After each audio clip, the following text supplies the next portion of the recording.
¿Cuál? ¿Esta? No, ¿la No, otra? la anterior estaba grabando y... No. Bueno, esto es más o menos entonces lo que íbamos a decir de todo el trabajo. Lo que quería darles ahora es un poquito un panorama de cómo nos vamos a situar, porque ahora ya sí dejamos el hecho de todo lo que fue digamos, América en general, que después ustedes lo van a tener que utilizar, es decir, ustedes van a tener que abordar un poquito independencia de los Estados Unidos, van a tener que abordar un poquito Revolución Francesa, no porque me lo tengan que explicar, sino porque les va a servir como para, de alguna manera, incorporarlo en el trabajo que van a hacer, ¿no? Pero yo ya me voy a circunscribir, voy a dejar la parte general y me voy a circunscribir en el Río de la Plata y en nuestra revolución, nuestra independencia en particular. Pero para eso quiero un poquito ubicarme en todo lo que es el siglo XVI y XVII y el siglo XVIII, las diferencias que vamos a encontrar entre los Austrias y los Borbones, y cómo se van constituyendo estas tramas de significado que van a llegar a lo que es una revolución. Ustedes ahí van a tener, yo les he dado un montón de libros. Esos libros son realmente, hay uno que es de Fuentes, que es el que dice bases, que tienen que ver con toda una serie de fuentes que les van a servir para las diferentes independencias. Después hay un libro bueno, el de Alperín, que es Alperín, ya lo conocemos, y hay otro libro que es de Luis Vitale, que me parece muy interesante, sobre todo el planteo que él hace. Y el libro de Leslie Vettel, que también es un libro, digamos, de alguna manera un libro más fáctico, que también les va a servir para trabajar todo esto. Y el libro de guerra eh, de,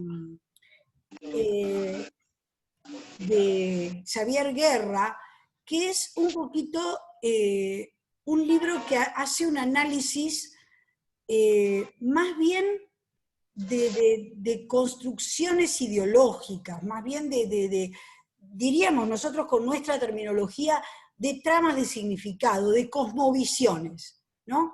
¿Con qué llegamos a toda esta independencia? Y él utiliza una denominación de revolución que a mí me pareció súper interesante, porque él habla de revolución como una mutación cultural. Y al hablar de una mutación cultural, dice que lo que cambian son ideas, son comportamientos, son valores, son lenguajes, son pedagogías. Es decir, hay una cantidad de elementos que cambian. Bueno, yo les pasé ese texto de Guerra, hay un primer capítulo que es súper interesante, que yo voy a ir desglosando a medida que vayamos viendo la independencia del Río de la Plata. ¿Sí?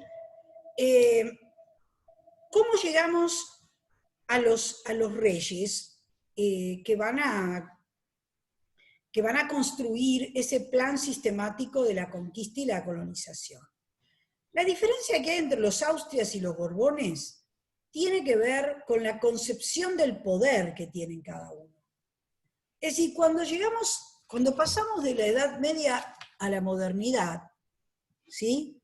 Que ustedes tienen un trabajo de Marx que seguramente habrán leído, que es la acumulación originaria, ¿no? Donde se hace todo el redimensionamiento que después va a dar lugar al capitalismo. ¿Qué pasa con las monarquías? Bueno, las monarquías, de alguna manera, están en lucha con los sistemas feudales. que son dos concepciones de poder, pero que no son tan diferentes. Solo es que las monarquías, de alguna manera para volver a recuperar la centralidad que perdieron, ¿no? Si ustedes se acuerdan cuando empezó el feudalismo, ustedes van a ver que el poder central se disuelve y se descentraliza. Pero el rey nunca se perdió, nunca dejaron de existir. Los reyes en realidad quedaron como un señor más importante, ¿sí? Cuando llegamos, digamos, ya en la Baja Edad Media y en la entrada a lo que es la modernidad, los reyes vuelven a recuperar sus territorios, vuelven a recuperar sus estados y otra vez centralizan el poder, que es la organización de los estados absolutistas. Pero no toda Europa pasa por ese camino. Y si bien pasa gran parte de Europa, no pasa en todos los aspectos, si no, no se hubiera producido la Revolución Francesa. ¿Sí? Entonces, ¿qué es lo que está pasando ahí? Ahí hay una alianza entre el rey y la burguesía. ¿Sí? El rey le da a la burguesía el lugar que no tiene en los estamentos feudales y la burguesía le da al rey la plata. Por eso los Führer, que son los banqueros de Carlos V, van a tener un lugar realmente destacadísimo en toda esta época. Profe, en ambos, en los Austrias y en los Borbones, sean por igual. No, esto lo estamos hablando, después vamos a ver, porque en realidad esto se va a dar en España con el reino de Aragón, con Fernando y con Isabel, que unifican. Pero en muchos aspectos van a seguir teniendo concepciones medievales en la organización del poder. No así en Francia, aun cuando tampoco se cambian las estructuras de poder. ¿Se dan cuenta, chicos, que estamos trabajando con diferentes planos de análisis? Cuando yo hablo del poder del rey, estoy hablando del plano político, pero ese plano político no cambió demasiado la estructura social. Por eso, si bien ese rey se enmarca como, digamos, en la cima de esa estructura, las organizaciones o los estamentos sociales se mantuvieron iguales. Es decir, España, Francia, Inglaterra siguió teniendo estamentos en la base de esa sociedad. ¿Sí? Por ejemplo, España se reunían las cortes. Las cortes decidían sobre el rey, que esto es lo que después vamos a tomar para entender la postura de Castelli. Las cortes habían entregado el poder al rey. O sea, Dios estaba arriba siempre. Pero en el absolutismo el poder viene de Dios al rey. Ahora, en la forma anterior castellana, el poder viene de Dios a los estamentos, a los pueblos. Digo los pueblos porque no son iguales todos. En Francia es más fácil de entender porque tenemos los 3 estados. ¿Sí? ¿Me van siguiendo lo que digo? En cambio, en el absolutismo de derecho divino que se va a plantear en Francia, el poder viene de Dios al rey y el rey lo ejerce sobre los súbditos. Cuando Castelli tome la posta, va a volver al derecho castellano, que es este que les dije. El poder, la soberanía, lo tienen los cuerpos, los pueblos, los estamentos. El poder lo tiene el rey de los estamentos. Por eso, cuando el rey no está, el poder regresa a los estamentos y se convierten en juntas. ¿Me siguen lo que estoy diciendo? ¿Sí o no? ¿Podría repetirlo de vuelta, profe? Va un poquito rápido, pero sí, más o menos la seguimos. Diga que está grabado. El tema es así. Vamos a España. España pone un rey en la cima. Eso no queda dudas. El rey tiene súbditos, todo el resto. ¿Sí? América, como dijimos, no depende del Estado español, depende de la corona de Castilla. ¿Por qué? Porque en eso seguimos la estructura feudal. Y esa estructura feudal, por debajo del rey, tiene los llamados pueblos en plural. Los pueblos son los estamentos, los distintos estamentos diferentes. ¿Se acuerdan en la Edad Media? Oradores, labradores, defensores, el clero, los nobles, los campesinos. Cada uno tiene sus privilegios, cada cuerpo tiene sus privilegios. Y esos cuerpos le entregan al rey el poder. Pero momentito, el poder nunca dejaron de tenerlo esos cuerpos.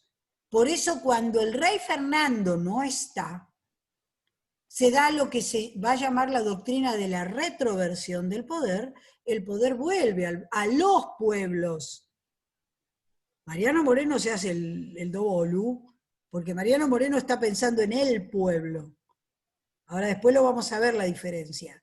Pero en ese momento que Castelli está planteando eso, como eso sirve a los efectos de lograr lo que ellos quieren, se quedan con el derecho para que la revolución... ¿Se le grabó todos el audio o a mí sola? ¿Perdón? ¿No me escuchan, chicos? Hay alguien que tiene el micrófono abierto, que lo tiene que apagar. Apaguen los micrófonos, chicos. Bien. Entonces, seguimos en orden.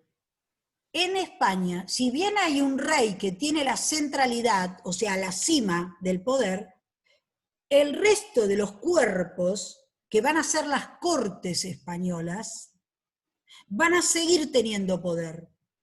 ¿Sí? No lo ejercen en ese momento, pero lo tienen.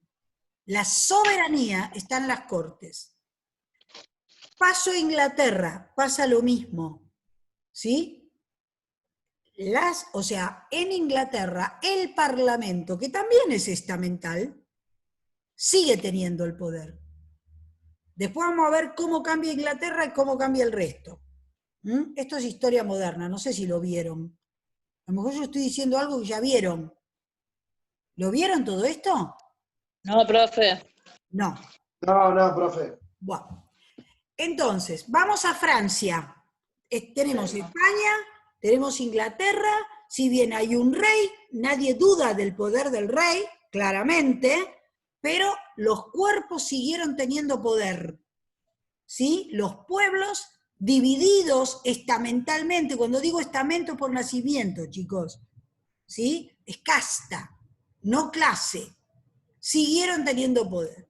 Vamos a Francia. En Francia, en el siglo XVII, con Luis XIV y Bossuet, se establece el absolutismo de derecho divino.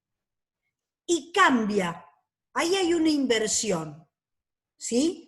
Los pueblos son súbditos, eso no hay duda. Súbdito, ¿qué quiere decir? Que está por debajo, ¿no? En el momento que gobierna el rey, están por debajo. ¿Pero qué hace Luis XIV? Que dice, l'État c'est moi, el Estado soy yo. ¿Qué hace? El poder viene de Dios al rey. Ahí ya cambiamos. En vez de venir de Dios a los pueblos, si tuviera un pizarrón lo escribiría. De Dios a los pueblos, viene de Dios al rey.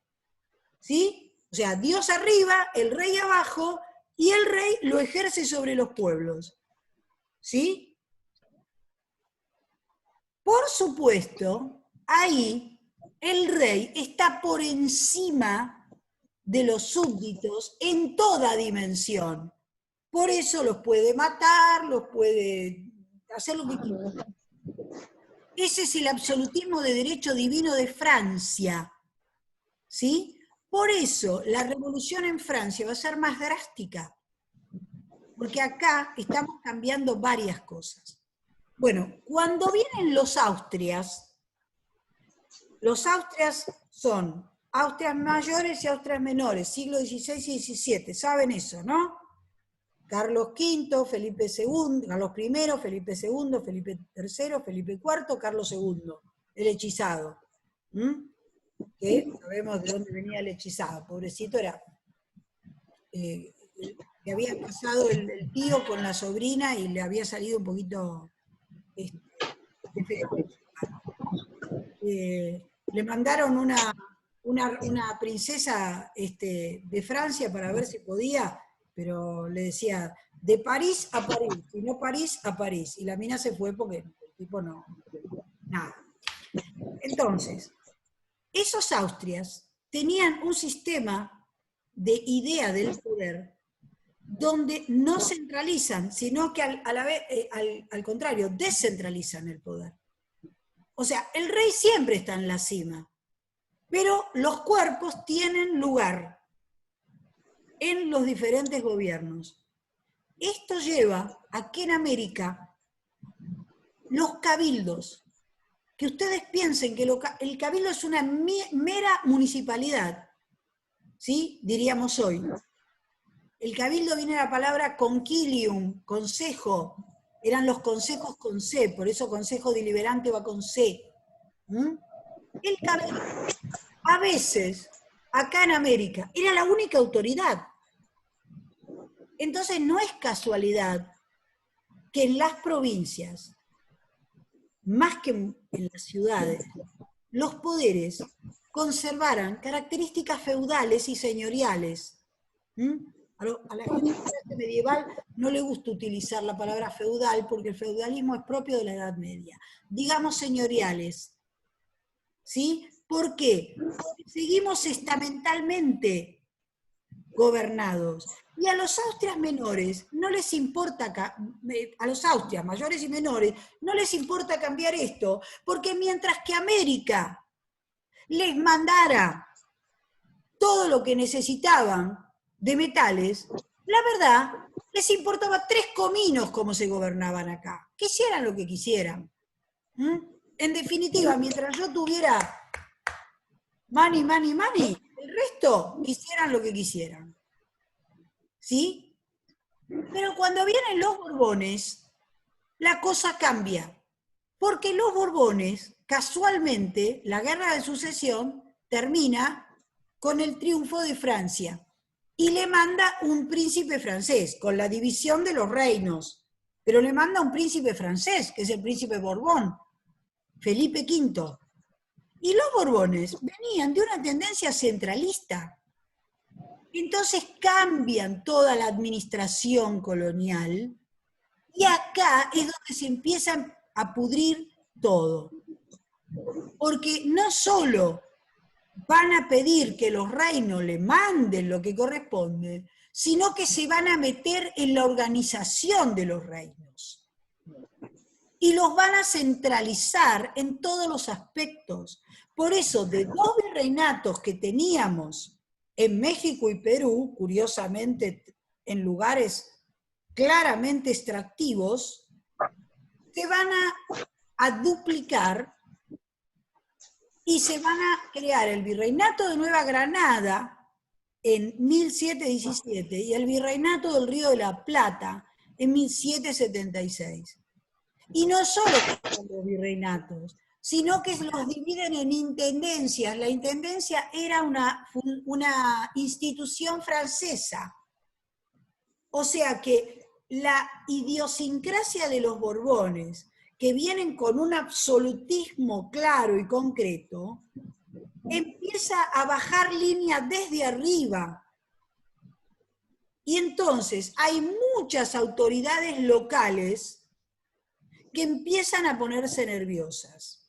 Un historiador como John Lynch, que yo se los voy a poner en el campus, los libros que se los pongo en el campus se los pongo porque me dijeron que en el campus no se los van a sacar. Y yo no sé en el Classroom cuánto tiempo los voy a poder dejar. De todos modos, igual bájense todo lo que puedan, chicos. John Lynch dice que en realidad la independencia se va a dar porque España hizo 2 conquistas. Una en, digamos, la conquista y colonización con Colón, y la otra en el siglo XVIII. En realidad, Luis Vitale y muchos historiadores, entre los cuales me incluyo, no compartimos esa mirada. Porque eso es no mirar la complejidad de lo que pasa acá. Es como que en realidad la revolución tiene que ver nada más que con la política de España. Y en realidad acá están pasando otras cosas. Lo que Vitale habla de causas estructurales, causas coyunturales, rebeliones indígenas, situaciones de lugares que cambian, que tienen que ser indagados también, que no podemos decir nada más que como España cambió la centralidad, los conquistó de nuevo y eso los puso nerviosos. No, hay que meterse en la complejidad de lo que está pasando en América Hispana. ¿Sí? Entonces, nosotros nos vamos a centrar en el virreinato del Río de la Plata, pero esto está pasando en otros lugares también. Por eso está bueno que cuando ustedes tengan que hacer las independencias, revisen un poquito qué es lo que está pasando en esos lugares. ¿Sí? ¿Qué va a pasar en el Río de la Plata? Bueno, pasa algo muy simple. El Río de la Plata cambió su posición económica con respecto a lo que había. ¿Sí? ¿Se acuerdan esas dos hojitas que yo les mandé leer de las economías? El Río de la Plata va a ser ya un lugar en donde vamos a empezar a mirar desde la metrópoli. ¿Por qué? Primero porque Potosí prácticamente a fines del siglo XVIII está agotada. O sea, ya no les produce lo que daba. Segundo, a mediados del siglo XVIII se produce en Inglaterra la Revolución Industrial. Y si bien España nunca se preocupó por tener industria, ¿sí? Cuando se produce la Revolución Industrial en Inglaterra, hay esto se extiende a Europa, a toda Europa, desde diferentes lugares. Entonces, de pronto, ya no vamos a tener el lugar de productores de materia prima, sino que vamos a empezar a ser consumidores. Porque si bien España no tiene industria, sabe que le conviene traerla de otro lugar. Y entonces está lo que se llama el comercio triangular. Otra vez, tuvieron pizarrón, tenemos América, tenemos España, tenemos Inglaterra y Francia. Los productos industrializados se producen en Inglaterra y Francia. Pero como España tiene el contrabando, la palabra contrabando quiere decir contra la ley. El bando es la ley que se pegaba en las calles. ¿Sí? No puede hacer esto. No puede venir directo de Inglaterra al Río de la Plata. Entonces, ¿qué hace? Vuelve a España el producto, ponele, no sé, lo que fuera, de la industria textil, vamos a suponer. Sale de Inglaterra, va a España, obviamente trayecto, paga impuesto. Va de España a América otra vez, paga impuesto, trayecto. Un producto que acá en Inglaterra vale 10, cuando llega a América vale 50. Por eso, la burguesía de Buenos Aires, ¿qué hace? Contrabando. Y se enriquece profundamente. Y va contra el comercio monopolista. En Perú, los que tengan independencia del Perú, la burguesía del Perú, digamos los comerciantes del Perú, eran monopolistas, se enriquecieron con el monopolio, no querían saber nada. ¿Por qué San Martín tiene que ir con un ejército al Perú?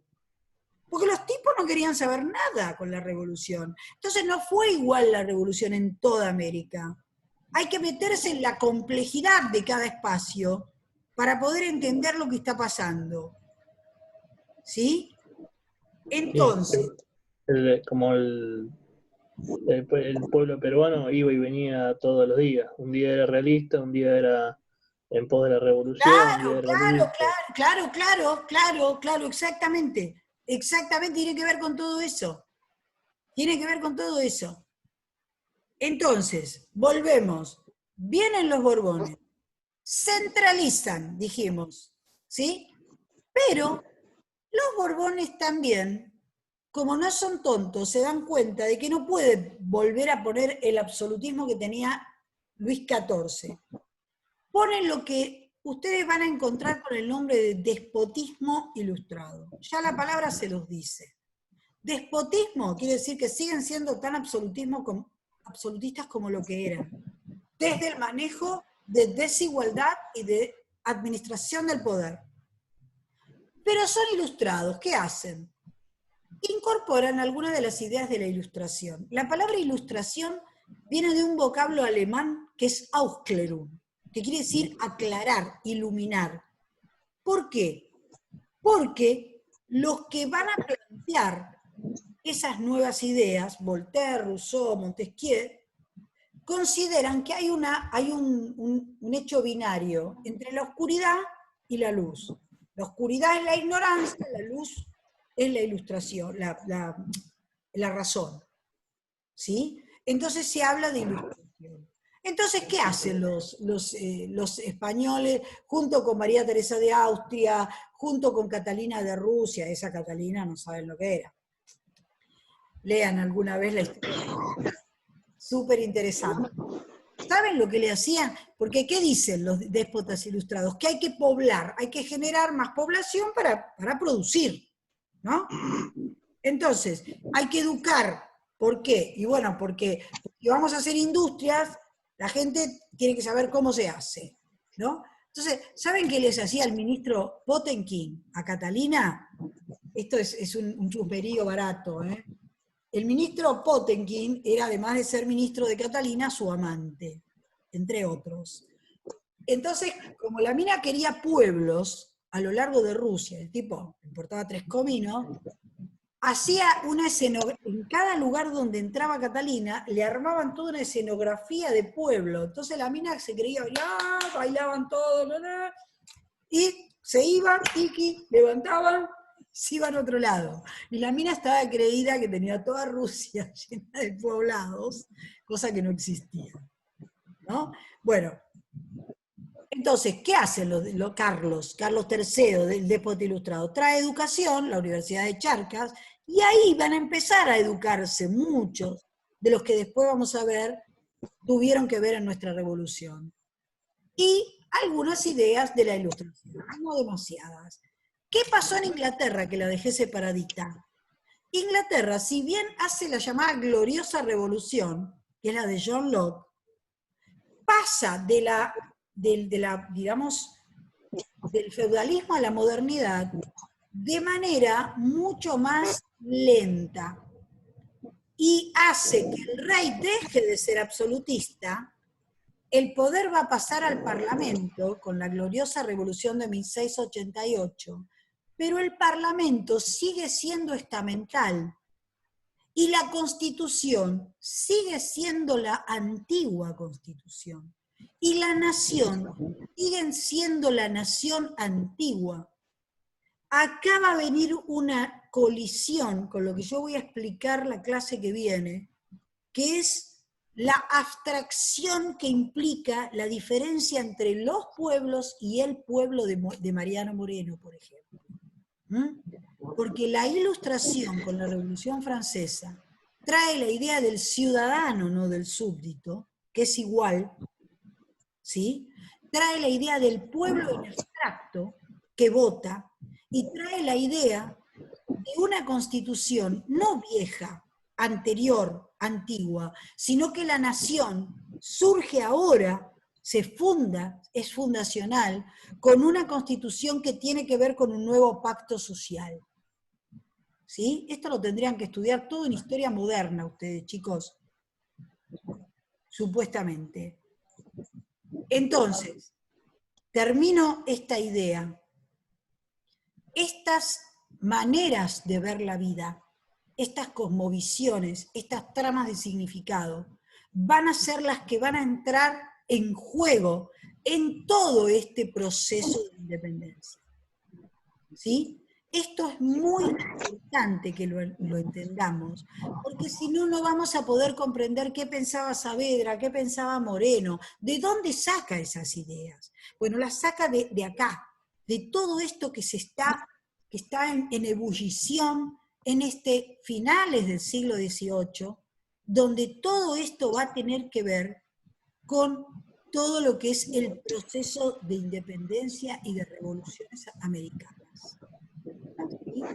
Hasta acá más o menos quedó esto que estamos diciendo. Todo esto está, el primer capítulo de Guerra, del libro de Guerra, es muy clarito al respecto. Si lo quieren leer, les va a clarificar muchísimo este aspecto. Pero, Profe, sí, una pregunta, como dijo antes, ingenua. sí, Cuando hace una diferenciación entre el pueblo y los pueblos, sí. ¿sí? ¿Tiene alguna connotación o relación con la idea de federalismo o unitarismo? No, no exactamente, porque eso tiene que ver con la centralización exclusivamente territorial, porque yo no dije algo. Cuando Francia hace la Revolución Francesa, se plantea el problema de quién es el soberano, porque el soberano era el rey, y resulta que ahora el rey no está. ¿Quién es el soberano?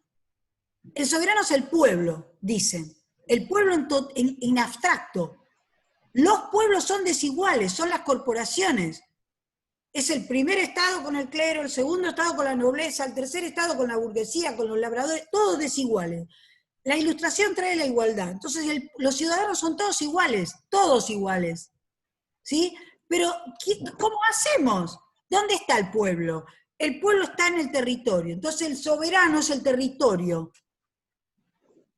Por eso la soberanía va a ser territorial. O sea que los pueblos son las clases, entonces. No, claro, pero no digas clases, son estamentos, porque son por nacimiento. El pueblo es el abstracto de todos los ciudadanos que residen en el territorio. Antes era francés, cualquiera que fuera súbdito del rey de Francia, aunque viviera en la India, no sé, en otro lugar. En este momento, con la Revolución Francesa, es el territorio el que determina la soberanía. Lo mismo va a pasar acá en los federales y los unitarios. Para los unitarios, la soberanía es de un solo territorio centralizado en un lugar. En cambio, los federales consideran que la soberanía tiene que ver con un territorio desde arriba, pero que cada una de las provincias tiene autonomía. ¿Sí? Esto lo vamos a ver cuando... Es más, en la Confederación, los estados no son autónomos, son directamente independientes. Cuando Urquiza decreta la secesión y se va de la Confederación, es legal. Hoy no podría una provincia secesionarse. No podría separarse, porque en el federalismo no se separan, en la confederación sí, pero es territorial la soberanía, no es de una persona como era en el absolutismo, que era el rey. Esto es obra de la Revolución Francesa. ¿Sí? En realidad, la idea del federalismo acá lo traen de Norteamérica, ¿no? Eso no se trae de Francia. Claro. Eso es, digamos, el federalismo que se copia, incluso el federalismo de los doctrinarios, como Dorrego, porque Rosas es lo que diría un viejo historiador que se llama Barba, Enrique Barba, diría es un federal de acción, pragmático. Federal porque le conviene ser federal, podría haber sido otra cosa. Quiroga también. En cambio, Dorrego es un federal doctrinario, Artigas es un federal doctrinario, creen en el sistema federal tal cual como lo plantea la Revolución Norteamericana. ¿Sí? ¿Queda claro esto? Los recontramaté, me parece hoy, ¿no? No. Bueno, yo les voy a poner todo lo demás. A ver, yo no quiero que hagan los trabajos. Por ahí estaría bueno que, si pueden, lean el primer capítulo del libro de Guerra. Ese les va a venir bien porque les va a hacer una aclaración de todo lo que dije hoy con respecto a las diferencias entre el pueblo y los pueblos. Los otros trabajos yo los pongo para que los tengan, porque obviamente los van a necesitar para preparar la materia, para hacer todo y para entender. Pero yo no se los voy a pedir hoy, porque sé que hoy tienen 20.000 cosas que son más importantes. Ahora, eso sí, me gustaría que los que tengan ganas, chicos, yo no los obligo a nada, ganas de realmente dar su opinión en el foro, a mí me gustaría mucho conocerla, saber qué es lo que están pensando. Y si hay cosas que de alguna manera no les gusta o les parece que no es así, háganmelo saber. Si no quieren en forma general, por mail, por WhatsApp privado, como quieran. Pero yo quisiera que no perdiéramos lo que siempre tuvimos, que es la relación personal. ¿Sí? O sea, que todo lo que necesiten me lo pregunten, ahora y a lo largo del tiempo que va a faltar hasta que hagan el trabajo. Porque la idea es que trabajemos juntos. Y la idea es que aprendamos a hacer historia. Más allá de dar una materia. Me decía la profesora Romero que es una vergüenza como están yendo hoy los chicos a las prácticas en Historia Argentina. Bueno, yo quiero que ustedes impliquen una bisagra, un cambio. Y para eso hay que estudiar. Y hay que animarse a abordar estos textos, que es lo mejor que yo les puedo traer. Pero a lo mejor